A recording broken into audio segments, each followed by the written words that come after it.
students, and today's topic is Chinese toys in India. Here students, this topic is related to foreign trade by the MNC's companies.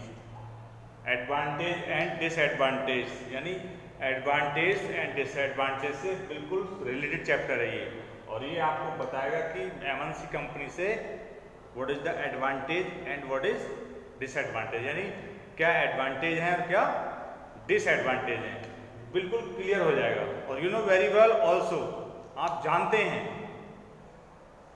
इस topic के बारे में better, बहुत अच्छे तरीके से आप इस टॉपिक के बारे में जानते हैं। That topic I am explaining in this time. So students, Chinese toys in India, देखिए Chinese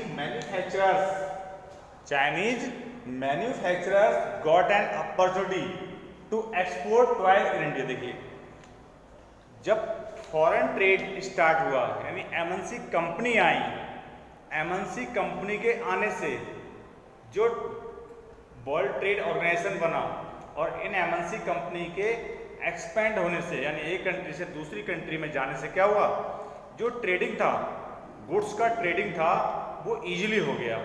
यानी उन्होंने एक तो गुड्स का ट्रेडिंग करना शुरू कर दिया, यानी एक कंट्री से दूसरी कंट्री में एमएनसी कंपनी सेटअप की, और क्या किया कि जो ट्रेड था, जो ट्रेड हो रहा था वो क्या हो रहा था, यानी एक इजीली हो गया था एमएनसी कंपनी के आने से, यानी एक्सपोर्टर और इंपोर्ट दोनों बहुत आसानी से हो रहे थे, और कॉस्टली भी नहीं पड़ रहे थे, चीपली रेट पड़ रहे थे, प्राइस था वो लो था।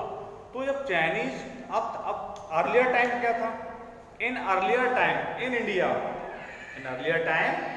इंडिया द टॉयज वर यानी टॉयज कैसे थे, were costly and not a well design, यानी कॉस्टली भी थे और वेल डिजाइंड भी नहीं थे। बट एमएनसी कंपनी आने से, चाहे वो चाइनीज हो या अदर कंपनीज हो, बट यहाँ पर चाइनीज का ही बताया जा रहा है कि जो चाइनीज कंपनी है उनके आने से, यानी उनके जब ट्रेडिंग सिस्टम स्टार्ट होने से डिजाइन सिस्टम, यानी उन्हें टॉयज मिले। अब टॉयज तो आप जानते हैं, जैसे गुड्डा गुड्डी और आप जैसे ट्रक बस कार, ये टॉयज जो होते हैं, इस टाइप के टॉयज, यानी बहुत सारे टाइप के टॉयज होते हैं, वो टॉयज यानी ट्रेडिंग के द्वारा एक्सपोर्ट होने लगे इंडिया में।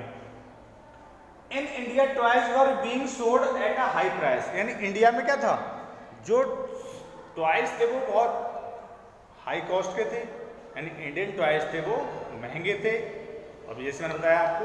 बट बायर इन इंडिया, यानी जो इंडिया के बायर हैं, have to offer, the Chinese companies आई है, चाइनीज टॉयज मार्केट में आए, तो चूजिंग, यानी उनके पास एक ऑप्शन आ गया कि इंडिया का टॉयज चुने या चाइना का टॉयज चुने। अब मैं आपको समझ बता रहा हूँ कि हम लोग जब पैट्रियोटिक फीलिंग्स होती हैं तो हम उस कंट्री का वो नहीं खरीदेंगे, हम उस कंट्री का वो नहीं खरीदेंगे कि चाइना हमारे साथ ऐसा कर रहा है, हम चाइना का जो कोई प्रोडक्ट है वो परचेज नहीं करेंगे। बट जब इकोनॉमिकली बात आती है, यानी जब पैसे की बात आती है, तो हम सब भूल जाते हैं कि ये चाइना का है, ये यूएसए का है, ये जर्मनी का है, ये पाकिस्तान का है, ये बांग्लादेश का है, ये नेपाल का है, सब भूल जाते हैं। जब हम पैसे की बचत का नंबर आता है तो अपना और पराया सब भूल जाते हैं, हमें जो सस्ता मिलता है हम वही आइटम ले लेते हैं, और ये फैक्ट है एक। So students, Chinese toys are new design and cheaper. Students कैसे हैं, यानी जो कंपनी में आए, इंडिया में आए, एक्सपोर्ट हुआ, तो वो कैसे थे, न्यू थे और डिजाइनेबल थे। कैसे थे, न्यू थे और डिजाइन थे। यानी तो बायर में जब चूजिंग का मिला, अब क्या था कि ये चीपर और डिजाइनेबल थे। अब Chinese toys are more popular in Indian market. Chinese toys are more, जो क्या हुए चाइनीज टॉयज इंडिया में मोर पॉपुलर हो गए according to the Indian toys, यानी इंडियन टॉयज की अपेक्षा यहाँ पर क्या हुए, बहुत कैसे हो गए, पॉपुलर हो गए। क्यों पॉपुलर हुए, वो दोनों उसके जो रीजन है वो ये है, चीपर एंड डिजाइनेबल। डिजाइन इसके अंदर बहुत सारे और चीपर थे। अब स्टूडेंट्स हुआ क्या यहाँ पर कि चाइनीज जो टॉयज थे 70 to 80% of the toys shop have replaced Indian toys with Chinese toys. यानी 70 से 80% तक जो टॉयज थे इंडियन टॉयज से की जगह चाइनीज टॉयज ने मार्केट को ले ली।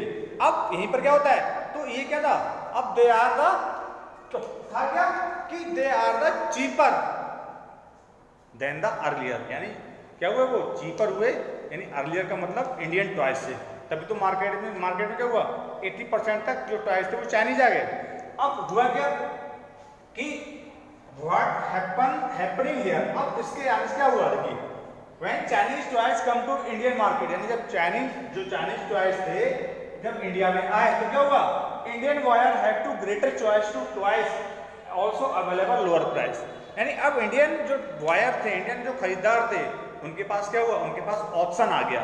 क्या ऑप्शन हो गया कि हम कौन से टॉयज परचेज करें, चाइनीज या इंडियन। अब उन्हें डिजाइनेबल भी मिल रहा था और लो प्राइस में मिल रहा था चाइनीज टॉयज, और इंडियन टॉयज उतना डिजाइनेबल भी नहीं था और कॉस्टली भी था। तो वो इंडियन टॉयज को क्यों परचेज करेंगे, सस्ता टॉयज परचेज करेंगे ना, अच्छा मिल रहा है उन्हें, उनके पैसे बचेंगे, है ना। वहां पर वो फीलिंग्स गायब कि चाइना और इंडिया, यानी पैट्रियोटिक फीलिंग्स गायब हो जाती है। तो यही था यहाँ पर कि अवेलेबल लोअर प्राइस। अब चाइनीज जो मार्केट था toys provide an opportunity expand business. अब क्या हुआ, वो बिजनेस क्या हुआ, एक्सपेंड हुआ, उनका बिजनेस डे टू डे बढ़ता चला गया और बढ़ रहा है। इससे क्या हुआ, जो इंडियन जो ट्रेडर्स थे, इंडियन कंपनीज थी, उनकी जो डिमांड थी वो कम हो गई और जो उनके टॉयज सेलिंग थे वो बिकने कम हो गए और वो कंपनियां घाटे में जाने लगी। अब मैं आपको बता रहा हूँ एक रिलेशन, एडवांटेज और डिसएडवांटेज। देखिए एमएनसी कंपनी के आने से, फॉरेन ट्रेड के होने से क्या हुआ, जो फॉरेन ट्रेड हो रहा था, इंटीग्रेशन ऑफ द मार्केट हो रहा था, उससे क्या हुआ कि एमएनसी कंपनी के आने से, यानी बहुराष्ट्रीय कंपनी आने से, मल्टीनेशनल कंपनी के आने से हमें डिजाइनेबल प्रोडक्ट मिल रहे हैं, चीपर रेट प्रोडक्ट मिल रहे हैं। इससे क्या हो रहा है, हमारी जो इकोनॉमी है, यानी जो लोगों के पैसे वो बच रहे हैं और उन्हें नए से नए प्रोडक्ट मिल रहे हैं। दूसरा लॉस क्या हुआ, हमारी खुद की कंपनी, हमारे जो कंट्री की कंपनी है, इंडस्ट्रीज हैं, उनका लॉस हो रहा है, उनके जो टॉयज हैं, उनके जो प्रोडक्ट हैं वो बिकने कम हो रहे हैं, क्योंकि वो कैसे हैं, कॉस्टली हैं, है ना। तो ये क्या हुआ, यानी हार्मफुल, यानी एडवांटेज भी हो गया और डिसएडवांटेज भी हो गया। तो that's all students, next topic we will starting the globalisation.